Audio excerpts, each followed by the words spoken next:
Hi guys, dura jirtu nagaa keessanii hordoftoota fi kabajamtoota sanyii mootii akkam jirtu nagaadha. Alhamdulillah ani nagaa kooti. Hara koottaa buna dhunnaayin isiniin jedha. Hara jechuudha Itoophiyaa astaawasee yaadadhe jechuudha. Itoophiyaa yaadadhee tanan kinoo buna danfifadhee kuuma kiyya sanu. Kuuma kiyyaan buna danfifadheen isiniin jedha. Akkasi koottaa buna cuunaa, koottaa buna na waliin dhugaayi. San ulaal buna jechuudha. Akkuma gizee biyyaatti danfisanii jechuudha. Baay'iseetiin hin danfise. Makarajii guddaa guuteetiin danfise jechuudha. Hara koottaa buna dhunnaan isiniin jedha. Akkasi guyyaa bareedduu intalanti jallee manaan irraa baatee jirti. Kanaafin kaadha janaa jedhee jechuudha buna danfifachuudhaaf dhufe. Akkasiin isiniin jedha hordoftoota fi kabajamtoota kiyya koottaa buna waliin dhugnaa. Buna danfifadhe kino maal abbaa saarii hinde. Gaaf tokko biyya ofii yaadachuun illee waanuma jiru jechuudha. Yaadachuun illee dammoo giddaa jaan isiniin jedha.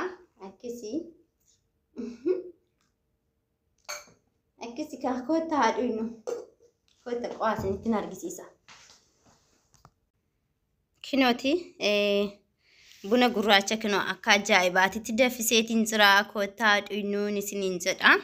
Daabboon illee jira qursii bunaa jechuudha.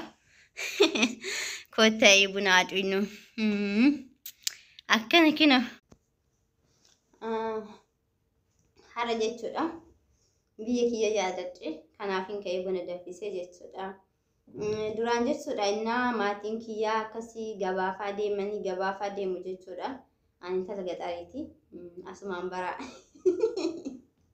Innaa gizee isaan maatiin keenya jechuudha gabaa deemanii akkanatti buna danfisee tananii mana kana o'ise jechuudha. Hixaana jedhamutu jira. Ingilii warri hin beektani. Hixaana aarsee, saandalli aarsee, mana kana jechuudha babbareessee urgeessee tan eegaa gizee maatiin alaa dhufan jechuudha baay'ee gammadanii. Akkasii hara jechuudha. Ingilii maatii koo yaadadhee jaartiin tiyya narraa baatee jennaan qo'afachuu ishii silaa buna dhugdu jedhee akkasitti kaakinoo buna danfifadhee. Koottaa haadhuinuun isiniin jedha. Koottaa haadhuinu daabboon illee jira qursiin bunaa jechuudha.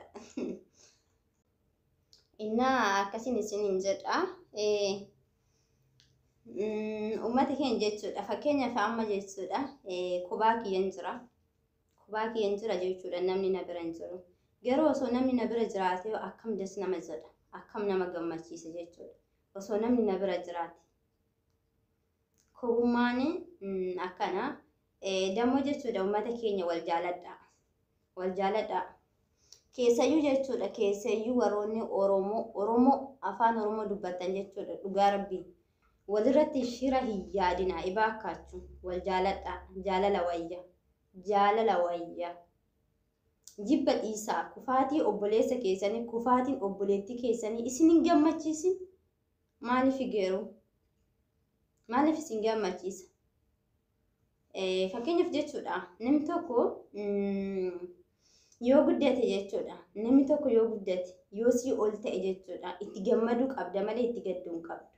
Dammoo jechuudha akkuma yeroo hunda dubbadhu namni sitatii hojjeta jechuudha. Sitatii jechuun ni tasaasaa jechuudha. Namni ilmi namaa hundi isaatu namni sitatiin hojjenni hin jiru. Rabbii tokkicha yoo ta'e alatti jechuudha. Ilmi namaa hundi isaatu iyyuu sitatii hojjeta. Sitatii kana immoo fakkeenyaaf jechuun yoo ati natti himin yoo obboleessi kiyya kan nagoonni jiru yoo obboleettiin tiyya kan nagoonni jirtu jechuudha wanta ati hojjetaa jirtu kun sitatiidha sirrii miti yoo jettee natti himin eenyutu na sirreessa? Mee waan tokko duba deebi'aati yaada. Rabbi jechuudha rabbi nu maaliif uume wal biratti nu baay'ise? Maaliif? Mee kanallee yaada achumaan jechuudha.